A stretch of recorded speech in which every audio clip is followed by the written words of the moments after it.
अस्सलाम वालेकुम दोस्तों, आज की वीडियो में मैं आपसे डिस्कस करूंगा कि फ़ोटोशॉप के अंदर एक ही लेयर के अंदर उर्दू का कुछ वर्ड लिखना होता है और कुछ इंग्लिश का लिखना होता है।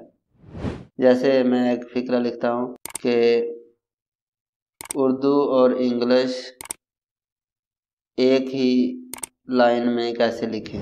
अब इसमें उर्दू के लफ्ज़ भी आ रहे हैं और इंग्लिश का लफ्ज़ अगर इंग्लिश में लिखें तो एक ही लेयर पर ये कैसे आ सकता है।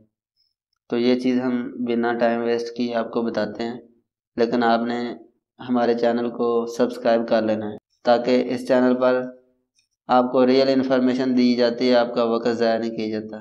तो लेट्स गेट स्टार्टेड। दोस्तों, मैं अपने फोटोशॉप के अंदर आ चुका हूँ। यहाँ पर मैं टेक्स्ट टूल लेता हूँ और यहाँ पर क्लिक करके उर्दू लैंग्वेज सेलेक्ट करते हुए मैं ये लिखना चाहता हूँ कि आप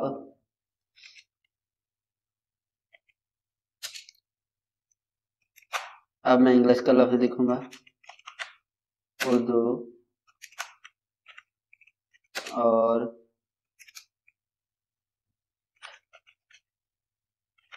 इंग्लिश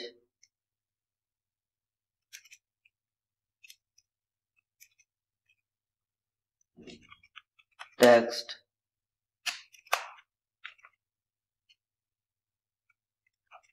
इकट्ठा कैसे।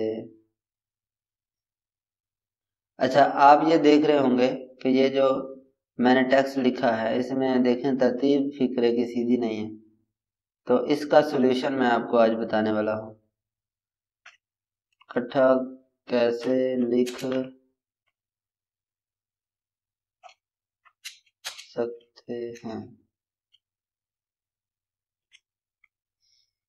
तो दोस्तों, ये जो चीज़ है ना, अगर आप एक ही लेयर पर ऐसे लिखना चाहते हैं और आप ये नहीं चाहते कि आप उर्दू की लेयर अलग लिखें और बीच में स्पेस दें और इंग्लिश के टेक्स्ट अलग अलग लिखें, तो आप फिर इस तरह एक ही लेयर के ऊपर लिखें और आप यहाँ से प्रॉपर्टीज़ के अंदर जाएं।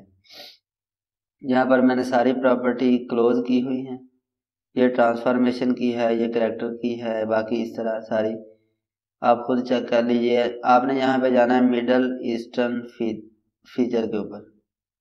तो यहाँ से ना ये जो है ना, आपने यहाँ से इस ऑप्शन के ऊपर क्लिक कर देना है। तो जो ही आप इस ऑप्शन के ऊपर क्लिक करेंगे तो आपके टेक्स्ट की लेयर जो है वो सही हो जाएगी। अगर आप यहाँ नीचे क्लिक कर दें तो टेक्स्ट टूल से बाहर आ जाएंगे। वी प्रेस करने पर मूव टूल आपका सिलेक्ट हो गया। तो ये देखिए, आप इस तरह टेक्स्ट लिख सकते हैं इसके अंदर। अगर आप किसी एक टेक्स्ट का कलर चेंज करना चाहते हैं तो वो भी आप ऐसे कर सकते हैं।